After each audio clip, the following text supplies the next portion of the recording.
L'inquiétude des producteurs de bananes après la fusion des deux poids lourds que sont l'américain Chiquita et l'irlandais Fives. L'inquiétude face à une hégémonie qui se renforce. Leur marché, le marché français, leur chasse gardée pourrait être menacée. L'actualité de la banane maintenant avec la fusion du groupe américain Chiquita et de son concurrent irlandais Fives.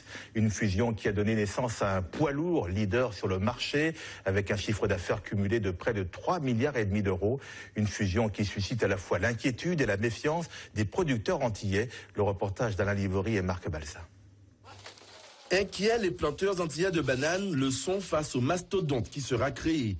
En chiffres, la fusion Chiquita-Fives représente 32 000 employés, une implantation dans 70 pays, un chiffre d'affaires cumulé de 3,3 milliards d'euros, ce qui en fait le premier groupe mondial producteur de bananes. En Europe, en 2012, la banane dollar des pays latino-américains représentait 68,3% de la consommation, la banane ACP Afrique, Caraïbes, Pacifique 19,1% et la production communautaire, dont celle des Antilles, 12,6%. En Martinique, le regroupement de producteurs Banamart, sans être alarmiste, reste vigilant notamment sur le tarif douanier qui permet l'accès des bananes dollars au marché européen. Une partie importante de l'approvisionnement du marché européen est faite au travers donc de bananes dollars. C'est vrai qu'au jour d'aujourd'hui, donc elles bénéficient donc de conditions donc d'accès sur lesquelles on se bat tous les jours, qui sont de plus en plus favorables, notamment au niveau du tarif douanier, qui aujourd'hui donc a été fixé et qui baisse régulièrement. Donc là-dessus, donc peut-être qu'il faudra donc à un moment donné donc faire jouer donc la clause de sauvegarde communautaire. Elle bénéficie aussi d'une parité euro-dollar qui lui est extrêmement favorable, avec un dollar qui est aujourd'hui assez faible. Les Antilles produisent 250 000 tonnes de bananes destinées au marché français, qui lui est estimé à 560 000 tonnes. Les deux opérateurs que sont Chiquita et Fives ne sont pas encore présents sur ce marché qui est approvisionné à 45% par la banane ACP, à 40% par la banane antillaise et à 15% par la banane dollar. Et c'est justement ce marché hexagonal que les producteurs antillais devront protéger face aux éventuelles attaques du numéro 1 mondial. Et pour résister, ils font valoir un certain nombre d'arguments.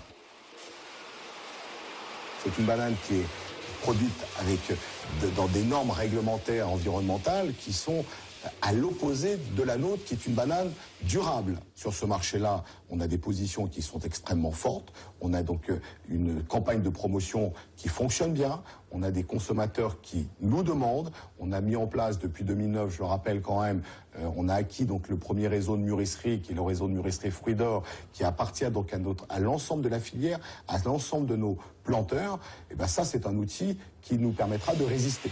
Il est évident que la société Chiquita Fives, avec la force de frappe qu'elle représente, ne restera pas arc-boutée sur ses positions et se développera avec notamment en ligne de mire la France. La nouvelle guerre de la banane ne fait que commencer.